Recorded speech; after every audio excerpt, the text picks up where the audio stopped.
Hello there, and welcome to the Disgustingly Healthy Relationship Podcast. I'm Lewis. And I'm Sarah. And we are your hosts. Beautiful people, it's 2024. We are no longer settling for mediocre, toxic, and shitty relationships. Instead, we are choosing healthy, secure, and conscious love.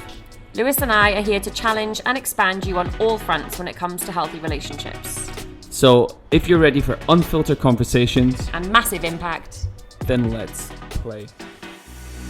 Hello and welcome back to the show. It's been a hot minute. That was different to how you practiced it. So, I like to switch it up. Mixing it up. Yeah, we've missed you guys. Well, we say that, like, has anyone really noticed that it's only been 2 weeks since we launched a podcast episode? I don't know, my mum probably, because she, every Monday is like, where's your episode link?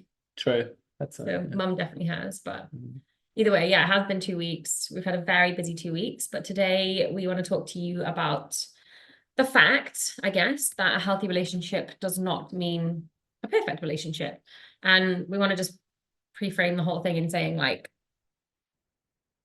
we are going to talk about our first conflict. Yeah, we are. And we also have had a conversation about how we want to protect our relationship and, like, the privacy of our relationship, and what would be another word, like well, there has to be a certain type of anonymity that's the word I was looking for.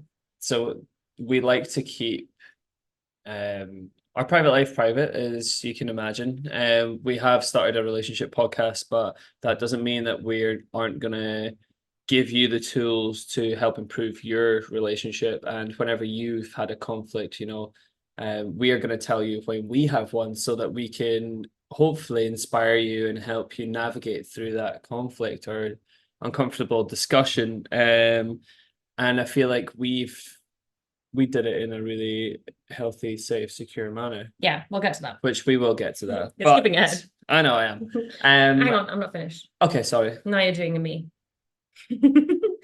Yeah, so the reason I brought that up is because if we seem like we're being a bit vague, it's because we don't want to go full disclosure.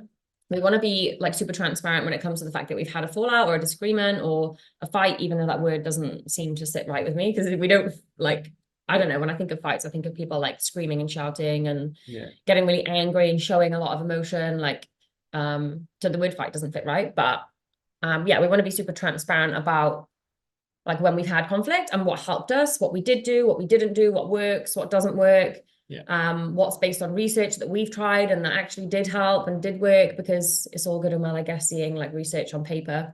But we're here to try and test it for you and let you know whether it's, you know, effective or how, and it kind of actually plays out in real life, because we are in a real relationship. But yeah, essentially we want to keep some things to ourselves. Like, as much as we love sharing and being transparent and honest and vulnerable, we want to protect our relationship above everything else. Of course. And we do worry that if we share every single little detail, that leaves us up for scrutiny, perhaps. And we just don't want to jeopardize anything that's going to potentially, like, come between us and our relationship. That is our priority above everything else. As much as we, like, love this podcast and we've had some really great feedback, our priority is the health and well-being of our relationship.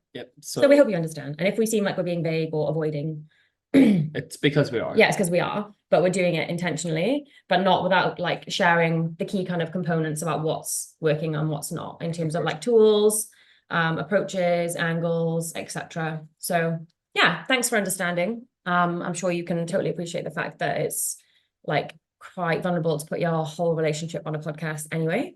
And yeah, we're literally just doing so because we just love us. Yeah, we do. And we love educating and helping others to help improve their own lives and own relationships. One of our core values that we both share is learning and education. So as soon as we learn something, we want to share something. Want to share it with everybody that we can, in the hopes that it helps everybody else too. Yeah. But we have been gone for 2 weeks, so tell us more, Lewis. Yeah, we have. We've been gone for 2 weeks. I think I've just been here for the journey. So you have. It's been a really busy 2 weeks for myself. More so you, yeah. Yeah, so I turned the big 3-0. Are you sure admitting it now? I always admit it. I'm 30 now, and I'm okay with it. I'm thriving. I'm Maybe actually 2 weeks. thriving in my 30th year. A lot has happened in your 30th year, and it's been 2 weeks. Wild, I Yeah. know. So yeah, I turned 30 2 weeks ago, and then Sarah very, very kindly was in cahoots with my parents, and they came and surprised me from Scotland, and that was an absolute shock. I was in tears. You have to watch the video. If you haven't watched it, it's on our feed, on our Yeah. Instagram feed, TDHR podcast. Yeah, go and watch it I put a because little compilation together, and it's very heartwarming. it is. It's very wholesome. And if you've ever been in the situation where you live away from home in a different country, you know how homesick you can get. So seeing your parents in your new home is just something that I never thought I would experience for a good while yet. So it was amazing. So we were busy with them for a week, we weren't were we? busy with them for a week, so we went on a bit of a hiatus. I was off my phone pretty much for a whole week, Yeah. which was amazing. It was so nice. Just because I wanted to be super present with my parents and just drink everything in and absorb like just them being here. So and then after that, after they left on the Tuesday, and then I went straight into a personal development intensive weekend for 3 days from the Friday, Saturday, Sunday, spent over 45 hours in a room with over 60 people, and it was the most transformative, enlightening time that I've had. I think I really grew, I felt like I came out there with a newfound energy, newfound purpose, newfound mindset. And what was really funny is I set an intention on day one with a career change. And within 2 hours of being in that personal development event, I got a phone call from a job that I've been waiting for since I moved to the Gold Coast, Yeah. which is A been year. about a year, and them offering me a job, which was My manifesting is rubbing off on you. exactly. So that was really enlightening. It was quite a shock actually, but yeah. So I had that weekend. It ended up late on this Sunday night. Pretty much hadn't seen Sarah for like 2 weeks at this point. And then yeah, started a job on the Wednesday following that Sunday. So it's been crazy over that past week. And then over the weekend, I think last weekend, where we usually record our podcast, I just wanted to sit back, relax, and actually absorb all of the amazing things that have happened over the past couple of weeks. And I didn't really have much capacity for it. We also went to see our favorite DJ in the world ever. We did indeed, yeah. So Sarah and I have been saying for weeks that, oh my God. Not for a long time, yeah, but it was in the last 2 weeks most it recently, was, wasn't it? yeah. We've been saying we always like dance to Fred again in the kitchen whenever we're like cooking or cleaning or whatever it may be, or even just chilling out. We have him on the background. And we thought, oh, how amazing would it be if Fred again came to the Gold Coast? And then all of a sudden, a week later, pops up that he's coming to the Gold Coast. So we ended up at Fred again last Saturday, which was amazing. So fun. So much fun. We don't normally do that kind of thing, do we? No. Like go to an event and stuff. To stay It's not out. that we don't like to. We True. just, I guess, like, I don't know, there's not really been many artists that we really love that we would want to go and see. And it often usually involves lots of drunk people. And we were a bit like, Yeah. I mean, staying out past 9 p.m. is a bit of a It's struggle. hard. It's just actually hard. It's hard for us. Yeah. So up so early. Yeah. But nonetheless, it was an amazing weekend. So we're back to normal programming now. I know, it feels nice actually, doesn't it? It does. As much as I love like having your parents here and like that was the best and I want to do it all over again. Me too. Nothing beats kind of like your own little routine. No, not at all. And like I said, it was honestly, I've had the best couple of weeks. It's been really pivotal, like It's coming been of age, 100%. new career path, like huge personal development event, seeing your favorite DJ in the world. 100%. That like what is happening? The personal development event was something I've never experienced before, and it was amazing. Like I did it a year and a half ago. Yeah. I think maybe it was the month that I actually met you for the first I time. think so. Yeah. And part of me being there was manifesting my partner. There you And go. I remember saying to myself, like, I know I'm going to meet him in November. I just know it. I just know it in November. I'm going to meet my partner. And that was actually the month that I met you, but just thought we were friends. So didn't even consider that you were the partner that I was meeting in November. I even remember in the December thinking, oh, I didn't meet my partner in November. There you go. But I did. Ha ha ha. We just had each other in the friend Ha zone. ha ha. But yeah, it's a really, really great event. It's actually by a guy called Morgan T. Nelson, if you're wondering. He hosts lots of different events on the Gold Coast. The two of the main ones, the Dream Out Loud method, I think he does in November and March. Yeah. So if you're feeling inclined, please jump on Morgan's Instagram or drop us a message and we'll link you up, because highly recommend. Yeah, definitely recommend. And it'll just give you a lot more purpose and direction. Yeah, that's exactly direction is probably the biggest one. Yeah. And clarity. Clarity and getting clear on who you are down to a fundamental like self and authenticity. It's I can't recommend it. And you can't really put it into words. So. No, you can't. And hence why I'm stuttering quite a lot. Anyway, all right, let's crack on with this episode then, shall we, Saz? Yeah, so we wanted to talk about our first conflict. I guess it's quite good actually that we had a bit of a gap, because we obviously needed time to like repair and like come back together, and it probably would have been too soon to speak about it last weekend. I think you're right. We were maybe still in like part of the repair phase and coming back together and like yeah, I certainly felt that. Yeah, so I think it's actually maybe good that we've waited, because now we've like fully processed it, like come full circle, stronger than ever now.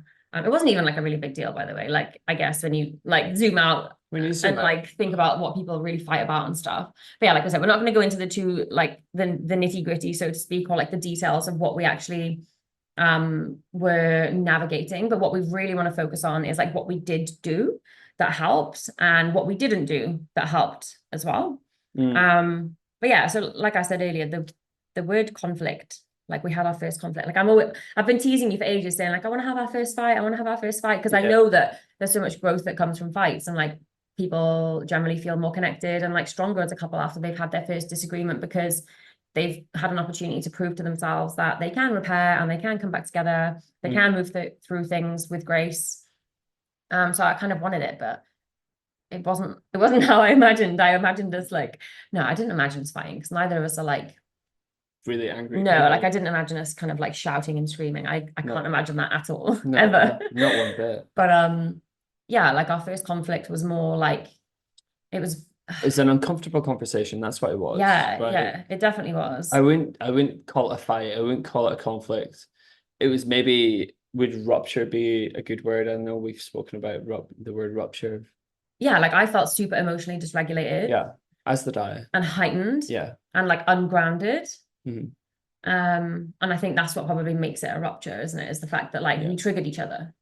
Yeah. And we knew we were going to trigger each other as well. 100%. But we knew we still needed to have the conversations that we were having, because when you don't, that shit manifests and becomes more of a problem down the line. Yeah. And I think I was so emotionally heightened and drained from the personal development event, which ended on Sunday, and then Sarah and I had our conflict on the Tuesday, and I still hadn't yet processed everything that I went through over the weekend. Meanwhile, I'd had 3 days to sit with these like anxious stories that I'd been creating in my mind. Yeah. On that note, actually, I don't know did you say you'd spoken about anxious stories in a podcast episode before? I don't think so. Like, I'm going to talk about anxious stories just quickly then, like, because that was part of the problem for me, was that I'd created stories in my mind that sometimes when people create anxious stories, you know, like, what could be an example of like an anxious story? He didn't text me back, which means that he hates me. So it's like maybe based on a past experience where someone didn't text you back and it's because they didn't like you. You now make every time that someone doesn't text you back mean that someone doesn't like you. Yeah. So you create this story, and then you can add bits to it. See the way that he like sighed or rolled his eyes, he definitely hates me. You start to look for things to confirm your pre-existing belief or your bias or your story. Yeah. So I had these anxious stories running around in my mind that I knew weren't true, and I was fully aware that they weren't true. But for some reason, I just couldn't seem to shift them. Yeah. And I needed your help.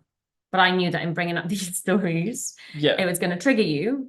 But I knew that if I didn't, it was going to become more of a problem, because I started to notice that like I was acting a bit different towards you, or I was feeling a bit different towards you. Like maybe I was being a bit more reserved or a bit more quiet or like not myself. and I'd had the whole weekend that you'd been processing, like, and been on that personal development event to just like process all these stories in my mind. So I'd kind of just been left to my own devices. Like, I guess it wasn't a good thing in a sense that like I was just making these stories worse. Meanwhile, you were like completely unaware that anything was even going on. So then you came back ready to decompress, and but I was like, oh my God, I need your help. And like, so it was just like the timing is never going to be great timing, is there, to have these kind of conversations, but like the timing definitely could have been better. Oh yeah, no, the timing, because I was still, you weren't like grounded either. No, I was still emotionally dysregulated and just honestly drained from that weekend. I was still processing things, and then before I'd even like processed it and then brought things up that I want to Sarah's help with, she'd hit me with what was going on with her, which is completely fine. But as soon as you said that, I was like, are you like, what's going on here? Like, I'm so emotionally spent right now. I don't know how much capacity I've got to have this conversation, because I've still got things that I'm still trying to work myself up to talk to you about. Yeah. Meanwhile, you're still having this internal like stories that you're playing over and over in your head that you also need help with. So the timing just was not ideal, but we managed to It's never a good time. No, there's not. Bring up an uncomfortable conversation or to show your partner that you're feeling like a bit dysregulated and ask them for help. Like, you can't really put a good time for that stuff, I guess. And you can't push it down and wait for a good time either, because that can essentially cause more problems. It could as well. potentially, yeah. So but I knew that my stories were all me, because they were all based on past experiences, and it all felt very similar for me to relationships that I'd been in the past where things were actually a problem. So I was very much like, I use a lot of self-awareness in recognizing, like, is this story that you've created true? No. Is it helpful? No. Can you prove that it's true? No. Okay, well, this is definitely a me thing. And I said that to you, didn't I? I was like, I know this is a me thing, and I need your help. Yeah. And I think I needed your help with a few things that had came up over the weekend, which we spoke about. And we sort of just made a plan of how to navigate that a little bit better. But I think sitting in that uncomfortable conversation and like, I think for me, it was really difficult to like G myself up, because in the past I've had previous experience of bringing up these conversations with other partners and it ending in either a rupture, a bigger fight, or a conflict, or essentially ending up in breakup almost every single time for me asking for what I need and what I want. So I feel like it can be hard to then express how I truly feel and truly like what I'm thinking about. So that's why like we both do the same thing and write down everything that we are talking about or thinking about, because we can articulate ourselves a lot better without the emotional side of things coming out when it comes to face and more of the spontaneous chat. And to make sure that you actually say everything you want to say as well, because if you start talking like kind of just free talking about what's on your mind, a lot of the time you can get derailed by questions or emotion and end up forgetting parts of it that were really important, and then you have to bring it up again. So I think writing things down, for both of us, we find it helpful because it gets everything out, less emotion behind it all, and you can kind of look at what you've written and make sure that you're calm and grounded when you've written it, or maybe even get a second opinion if you think that that's really, like, if it's a trusted person or something. But yeah, other than that, like, it's more helpful for us, isn't it, to write it down? I've been like that for years. Same. I've always, like, if you look at my notes, like, there's probably a million different messages in there to people over the years. Honestly, same. I think I've still got them. Like, we've read them to each other. Do you remember? Yeah, we have. When we first started dating, we read our breakup letters to our partners. I've literally still got one from 2013. Yeah, mine would be was it? No, it'd be 2014. 2015. Sorry. Crazy how. Yeah. It works though, right? Like, it does work. So, it does work. Yeah. But I think because another thing to add to this is because Sarah and I haven't really seen healthy fights been modeled from our parents. Because they didn't fight at all in front of us. Yeah, they didn't fight at all. We've never really known how to navigate that situation. And like we've read about it, haven't we? We've read about it. We've done a lot learned about it. I can't say the word. Due diligence. Due diligence. Due diligence. No, I can't say it. Due diligence. That one. Due diligence. Due diligence. There we go. Yeah, we've both done a lot of. We know it's possible. Yeah, we know it's possible. We've done our research. Done our research. That's a better word to do it. Cheers. Thanks. So yeah, even with like siblings and stuff like that, we've never really had that modeled to us. We thought it'd be a good thing, and when you think about it, like not seeing your parents fight, like when I say that to people, they're like, "Oh, that's amazing. Yeah, that's so good. Wow." And I'm like, "No, because now we don't know how to have healthy fights." Well, we do. We've read about it, like Lewis was saying, we've done the research, but we had never really had an opportunity to put that into practice because we've both been in unhealthy relationships before. Yeah. So when it actually came to it, we were like deer in the headlights, like, okay, right, let me just turn to page 3 about healthy fights in our book. Right here, no, like it wasn't like that at all. Yeah. We were just a bit like, okay, we know that this is possible. Let's think about like everything that we know and let's put it into practice, even though we've never actually seen it play out before. And we did it. Yeah, we did. But we do wish that we had seen some kind of ruptures and repairs in our family that were healthy. Yeah, for sure. So another thing that we found really helpful, which is also based on the Gottman Institute's research for healthy fights and conflict, is to remain physically connected. I know sometimes that's really hard. There was a point when we were having a conversation where I completely retracted. Yeah, you did. We were sat facing each other on the couch, and I think our feet, like your leg was by me and my foot was on you, and I think we were interlocking legs. Yeah, we were kind of like woven. There was one point where you said something and I felt really triggered, and I just remember I remember observing myself do it and going like, okay, you've just completely closed off here. You're obviously feeling very triggered. Just give yourself a minute. Like, it's okay that you're feeling upset by what he said. Yeah. It was kind of weird to play witness to like my response rather than being like completely consumed by it and like just feeling all the emotions. I was like feeling them but observing them and like making space for them all at the same time as like having a conversation with you about something that felt really uncomfortable. And I think I said to you, I feel so icky in my body right now. Like I feel so gross in my body. Like we both have that level of self-awareness to know what's going on, even in the midst of the chaos. Yeah. So I think that was probably really helpful as well, to like observe what's going on for you and not project that onto your partner.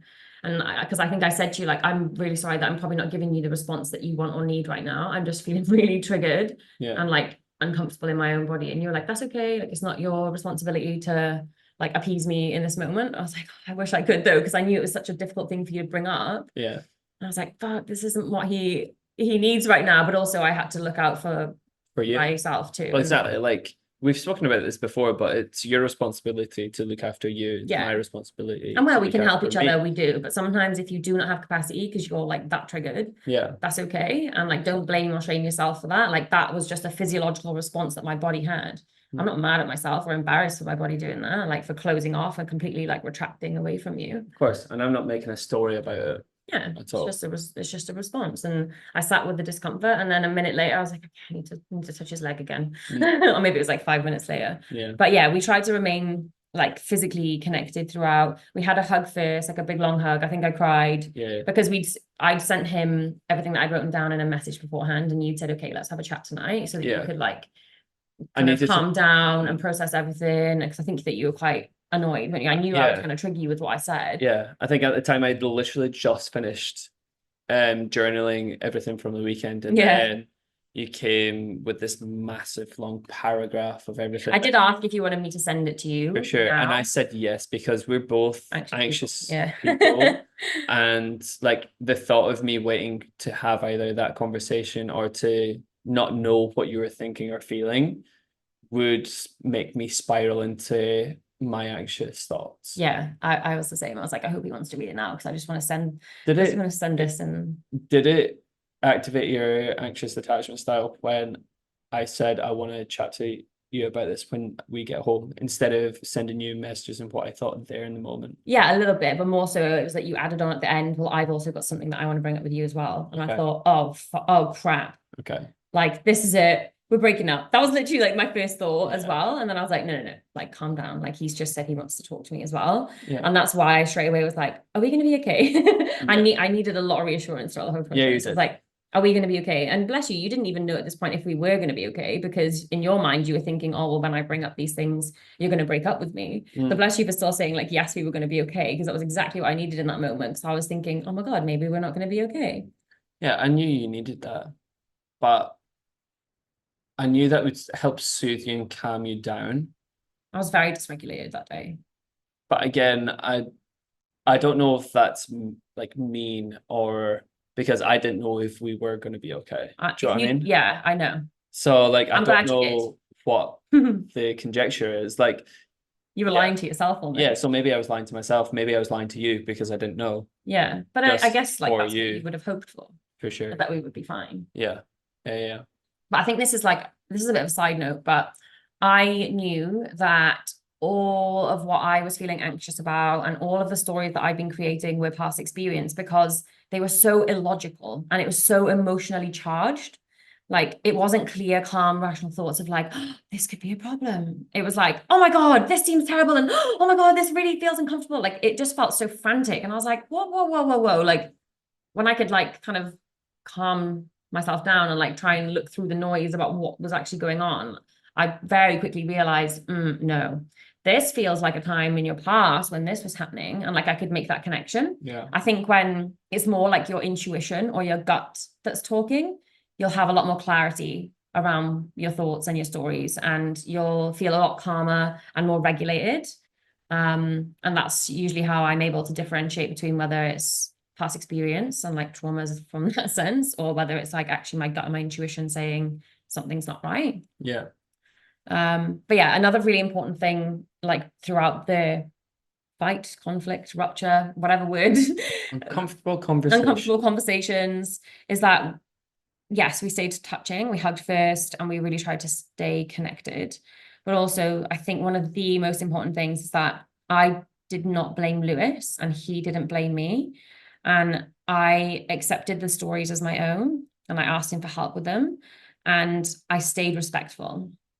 So even though like what he was saying I didn't want to hear, and even though I was saying he didn't want to hear, neither of us shamed each other and said like, what are you crying for? Or why are you being like that? Or no one got shitty at each other. Like we were both super respectful and saying like, I'm sorry, I know this is going to trigger you. Like, you know, I can see that you're upset. Like, what do you need?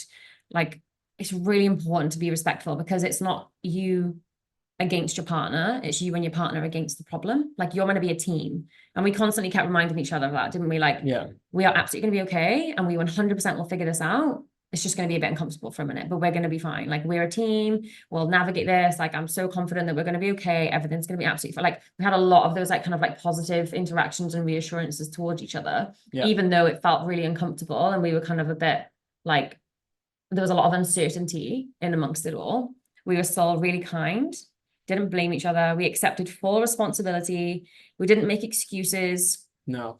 We didn't deny like the other person's experience. And yeah, like just remained respectful and kind. Like it's so important. Like it's your partner at the end of the day. You don't like it's I just couldn't be mean to you. I don't think I could ever be mean to you.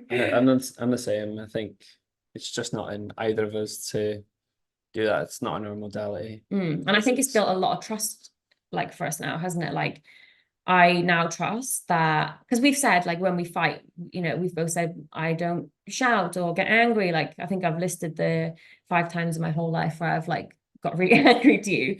But like it's nice now, but it's not nice, like maybe a different word. Like it's built trust now, because you know that I am what I say I am when it comes to that space. And I also know you are who you say you are when it comes to that space of like navigating like conflict. And even though like I did feel angry at one point, and even though I know you felt angry at one point, we didn't project that onto each other. No. And we took space away, like we had space apart to process that first, so that we didn't come to meet together to talk about it full of anger and like start being mean and disrespectful and unkind to each other. Exactly. That does a lot of damage. Yeah, that's the last thing that you sort of want in one of these conflicts or ruptures or whatever you want to call it. Turning that blame and shame into anger and frustration and trying to, that ultimately affects the repair of how long it would take you to either get over whatever you guys are trying to repair or fighting about, Yeah. you know? But I feel like our repair process was pretty on point. I mean, we both acknowledged what each other said. We both sat with it. We both processed it. We both maybe took a little bit of time to get back to our normal 100%. I think I meditated about 6 hours in 3 days. Yeah, you did. Yeah, you did. But I think it's important to try and make more attempts of like physical connection, just to bring it back to some sort of normality. Both Sarah and I are in the habit of going away, processing things by ourselves, and then coming back together and like figuring things out or talking about what we found out or came up. Yeah. And making an actionable plan on how to move forward from the conflict or Rupture or fight or we've got many words. uncomfortable conversation. Yeah, 4 different variations of the same thing. So I feel like it took us about a week to get back to some sort of normality, back to normal programming. If not like better programming, because and like I think we trust each other. Yeah, we've certainly improved our trust, our connection. I think our connection really Mm-hmm. has improved. Yeah, you know, I'm not just gonna dump you every time you bring up something. I know. Something on your mind. It's a chronic thing. Honestly, awful though. I made a joke with Lewis. I was like, if you thought I was gonna break up with you, you should have been in my office. You literally should have been in my office crying, like, why weren't you a mess? And I'm like, I don't know what to do. I was like, if I thought that you were breaking up with me, I would have come straight home. Wild. But yeah, it did take, like, after every rupture, there is a repair phase. And the Gottman Institute argue that for, I think we've mentioned this before, every negative interaction that you have, there needs to be 5 positive. So that could just be like for every eye roll, there needs to be like 5 like squeezes of shoulder or winks or smiles. Or but they pat on the bum. Or pat on the butt, you know, little butt taps. But they also argue that if there has been an actual rupture, there needs to be 20 positive interactions to counter that. Yeah, I think we got that in the first night though. Probably, yeah. We both obviously value like physical connection as well. So we still slept in the same bed. Like we both, after the kind of the main heat of the conversation, like had a hug. I think I had like a big ugly cry, and you were just like, "It's okay, let it all out." And I was like, that felt so heavy. And then I think even for a few days afterwards, I still had the icky feeling in my belly of like anxiousness or like feeling unsettled. Like we just weren't like we both acknowledged that we were holding back. Yeah. And oh my God, I started in my new job the next day. Oh God, you did, didn't you? Oh God. I forgot about that. Are you okay? Yeah. Are you I think sure you're okay? This is the first day I'm like, do you know what? I'm back. Yeah. And it's been 3 weeks. Yeah. I feel like you were just a bit up in the clouds, but like you needed to be there, you know? Yeah. And it makes complete sense that you had a lot going on. For sure. But yes, okay, so moving on with our programming, Sarah. Well, yeah, like just to summarize, you know, you can have healthy conflicts. And what's most important, as we have mentioned before, is not the rupture or what happens in the rupture. Like, yes, there's definitely things that you can do to improve that part of the process, but it's how you repair and how many attempts you make to repair and how much effort you put into repairing. And even if it takes a little bit of time, like ours took us a week to fully come back to ourselves, or if not better, it's still really important that you both make consistent effort and turn towards each other in a fight, not away from each other, because you have to remember that you are a team. Yeah. I feel like one of our top tips, I think, would be to, this isn't tip of the week, but this is extra goodies. A tip. We've mentioned it already, but I feel like going away and processing things by yourself, to make sense of it whenever these things come up in your relationship, making sense of it by yourself is probably the best way to go about things, and then come together and then speak about what you either wrote or collaborate on a repair. That's essentially what we did. And just helps you to like take the emotion out of things, get clear. I don't know, think about things from your own perspective, or Yeah. I don't know. Yeah, it's definitely valuable. Yes. But anyway, leading on to our tip of the week. Again, we've mentioned this already in the podcast. However, Have we? yeah. So tip of the week is when you're faced with an Oh, uncomfortable conversation, turn towards each other with love and reassurance, especially if the other partner is heavily anxious. yeah. So yeah. the constant reassurance helped you massively with the uncomfortable conversation that we had. That's what we're going to settle on. Yeah, Uncomfortable we'll conversation. settle on Okay. uncomfortable conversation. Yeah. And I gave it to you as well. I don't know if you found it helpful or not, but I, even in the midst of like my big long essay that I wrote for you, I'd said, and I fully own this, and this is me, and Yeah, we're you going to did. totally be fine. You did. I think in some parts I was quite angry, not angry, but I was upset, and it sort of went over my head. Oh, okay. But that's a me thing. Mhm. And I held on to the words that I saw That triggered clearly. you. Yeah. I knew that was going to happen. But I very much appreciate you saying, look, it's fine. It's my responsibility. This is what it is. Just need a bit of help. Just need a bit of help. And I completely get that. It didn't hurt any more, but it helped. Yeah, for me, So yeah. I enjoyed the reassurance. Yep. Okay, so pit, peak, papaya, pineapples. 4 Ps. 4 Ps, baby.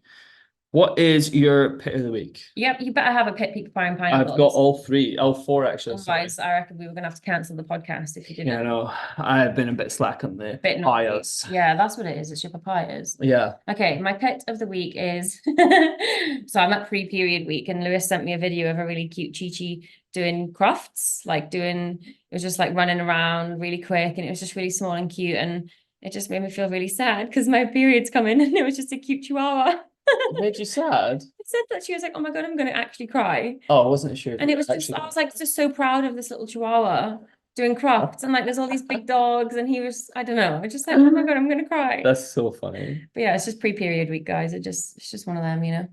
Riding the wave. Yeah. And guys, if your lady is on pre-period week, treat them with a lot more kindness than what you usually would. Buy them biscuits and chicken nuggets. Because they need it. Because we're worth it. Because you're worth it. Okay. That's yours. Oh, do you want me to go through all mine? Oh, mine. Oh, yeah. No. You do your pit. Yeah. I'll do mine. Okay, so my pit, as I say, peak. Fucking. Get with the programming. Okay, so my pit was, I think, being super exhausted Monday, Tuesday, Wednesday, because I'm essentially working 3 jobs. I have to cancel my boyfriend Monday, Tuesday, Wednesday. At the moment, I'm up at 4 a.m. and I don't get home until 7 p.m. Sorry. Oh, whoa. So it's like a solid 15-hour day, and then I've still got more work, and that's 3 days in a row. And then we maybe get like 1 hour of like, let's We get eat dinner, and then we're like, okay, bed. An hour of connection and, hey, how was your day? Yeah, Catching peak up. papaya pineapples in bed still. Yeah. We still make time for that. Still make time for it, and then go to sleep. So I think just trying to navigate starting a new job. Yeah. Okay, fair enough. Peak. What was your peak, darling? My peak was date night. It was so fun. It was so much fun. I will create a reel on our date night. We did put it on our story on our TDHR podcast page.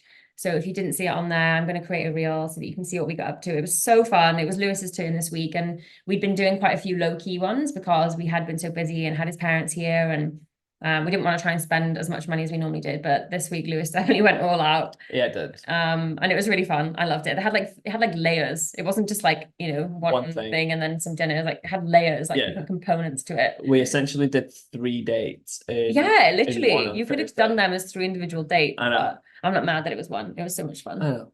I'm so good. And I think we needed you are. You're a very great boyfriend. You know that. Fishing. I'm fishing for confidence. Yeah. And I think we needed that like that fun kind of connected component, especially after the challenging week we'd had the week before. Yeah, I reckon so. Okay, so my peak was starting a new career. Fair. Pivotal moment, starting a new career. If you'd like to know about it, message please. So yeah, again, leads into my papaya, but Okay, you can go if you want. So my papaya this week is being in a $12 million mansion and really just like envisioning myself waking up, having a coffee, smelling the coffee, and just like embodying living in this massive fuck off mansion. Just yourself. No, with you. I Backtrack. I Like, was, I can just envision myself waking up. I'm like, hold the fucking horses. to be fair, listen, I'm always up before you most of the time, and I make the coffees. So Yeah, well played. He dug took himself out of that I took a hole. minute by myself to smell the coffee and look out on the massive balcony on the jetty. I'm breaking up with you. I'm joking. Stop interrupting me. Sorry, yeah. I'm going to be more harsh when you Good. interrupt me. I'm going to call you out and I'm going to shout at you. Oh no, I no, won't there's no shout. need for I shouting. won't. I'll just give you a look. You just give me You that know the look. look. I know the look. I hate it when Yeah. I've been naughty. Anyway, what was your papaya? Oh, my papaya was, I think I already told you this one in Pippi Papaya Pineapples at bedtime. Okay. Remember the girls on the beach that just randomly came up to me? They were like 9 years old, these two girls, and they were like, "Hey, we really like your outfit." I was just wearing activewear. I was like, "Oh, thanks, girls. And we like your dog." And it just reminded me of like, so me and my best friend Emily, we have this rule where if we think something nice about someone, we have to go and tell them, because we just think it's like such a waste of a nice thought to not like share it and make someone's day. And I was like, I love that these 9-year-olds are on board with this. Yeah, so that was my papaya. Nice. Am I to go again? Yeah. You're looking at me like blankly but lovingly at the same time. Of course. Are you about to say something about me? No, you do it. Okay. Okay, so you got your 3 Ps. 3 grateful, Oh my sorry. God, do you know what we haven't programmed? What? Weird moment of the week. Oh, that's okay. I've got one. Oh no. Okay. No, I'm being the naughty one this week. I'll think of one. My pineapples. So my 3 gratefuls, also known as pineapples. Yeah. So number 1 is Lewis is my pineapple because he is so grounded. Did you just fart? No. Oh, he's so stinky butt. Excuse you. No, he's so grounded and emotionally mature, and that really helped during our what did we call it? Uncomfortable conversation. Yeah, I remember even in the midst of the conversation, no matter how, like, even though I felt really uncomfortable, I remember saying to you, I wished for this. I wished for someone that was willing to have the uncomfortable conversations with me and not shy away from it, like deny that there was even an issue or just pretend everything was fine and like let it manifest in the future. Like, I wished for a partner that would be like willing to meet me halfway. So yeah, I'm really grateful that you have that component to you. My next one, I'm really grateful for my dad.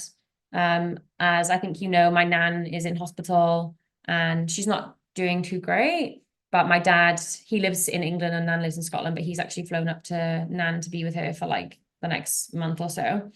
And whenever he sends photos, like, she just seems so much happier, and like he gets to take her out and about in the community, whereas if he's not there, she doesn't really get that opportunity. So I just feel like she's being really loved and cared for in the way that she deserves because dad's with her at the minute. So I'm grateful for my dad. And for my nan. And I'm really grateful that we both are fit and healthy. I feel like that's just like such a privilege to, like, I don't know, be able to go and do what we want without thinking or worrying about health or worrying about having to take medication or pay for medication or appointments all the time. Or like, it's just one of those like moments of like clarity. I'm like, oh my God, like we are so lucky that we don't have to worry about that kind of stuff. And like, you know, you just never know what's around the corner, but grateful right now that we are fit and healthy and able to live life however we choose to live it. Yeah. The end. Amazing. So I've also got you in my gratefuls for this week. Oh my God, So that's so cute. We should be together. Can you stop interrupting me, please? Say something nice. So on to my pineapples. So I'm grateful for Sarah's support during the transition of jobs that I'm having at the moment. So like I said previously, it's just a bit of a hectic time at the moment. And Sarah's amazing. Whenever I come home, there's dinner on the table and we sit, have a conversation. I do the cleaning up and we go to bed. And we have cramming a lot of conversation before we go to bed. But you're always there in my corner, cheering me on, Number one fan. yeah. So telling me all the good things. So thank you. You're welcome.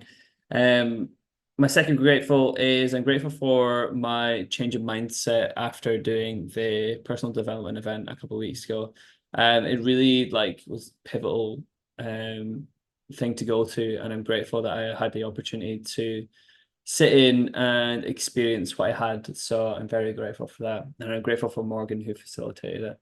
And my third one is I'm grateful for our amazing friends that we've got. Yeah. We've really built a great community of friends on the Gold Coast here. And even like we were out for dinner last night and I had such a laugh. Yeah, we both did. It was so nice. And it was just, yeah. I think at one point, like you and a friend Josiah like spat out whatever was in your mouth, like with laughter. Like Yeah, literally like burst out laughing. Yeah, and I don't often belly laugh, but like whenever I'm with Josiah, He gets these, yeah. Belly laugh like there's no tomorrow. So very grateful for him and Jess.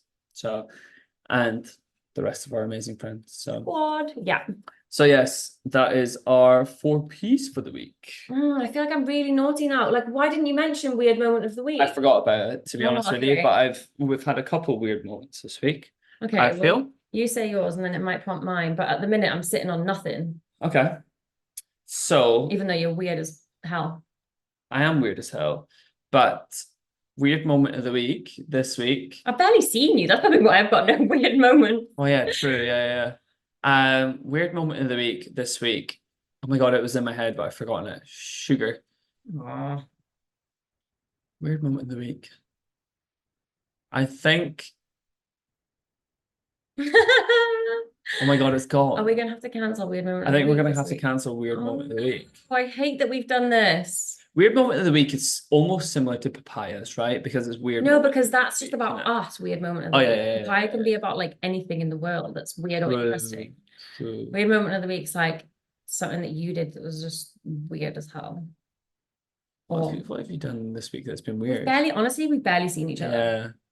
Because like we had date night, which obviously like that was date night. But then Friday night we were with friends. Yeah. Even this morning we've been with friends. Yeah. Only now we're sitting down to talk to each other on the podcast. True. This is our first interaction of the week, guys. Yeah, just me and you. But actually we're not, because there's like hundreds of other people also here as well. Exactly. Okay, after this we're not speaking to anyone else. We're just gonna, should we play Monopoly Deal? Yeah, let's do that. Are we like connected enough and like emotionally stable enough in our relationship to play Monopoly Deal without fighting? Yeah, okay, absolutely. cool. So right, Sarah's actually beating me in Monopoly Deal at the moment, and I don't enjoy it, but she always loses 3 times and then quits. So yeah, because I just have this, when you're winning and it's been 3 or more times, there's never been a time where I've then all of a sudden started winning afterwards, and then you'll get to like 6 wins or 7 wins and I'm kicking myself that I didn't stop at 3. Yeah, well, you're allowed to play that tactic with me as well. You just I don't want to, because I am forever the optimist. Maybe we aren't stable enough. Can you stop interrupting? I've just finished my sentence. Can't even finish a sentence these days. Anyway, we're gonna wrap up there. I hope you guys enjoyed and took some value from this. And yeah, thanks for understanding our like angle on not like going full disclosure, but also I hope you took massive value from this, because what we are sharing is research based and now also tried and tested by yours truly. Exactly. So peace, have fun. Hey guys, thanks so much for being here. We appreciate you so bloody much. You are the best. If you enjoyed this episode, please follow us on Apple or Spotify, whatever you prefer. And don't forget to check out the Instagram page at TDHR Podcast. Information on how you can write your questions into us will also be in the show notes. Till next time. Mwah.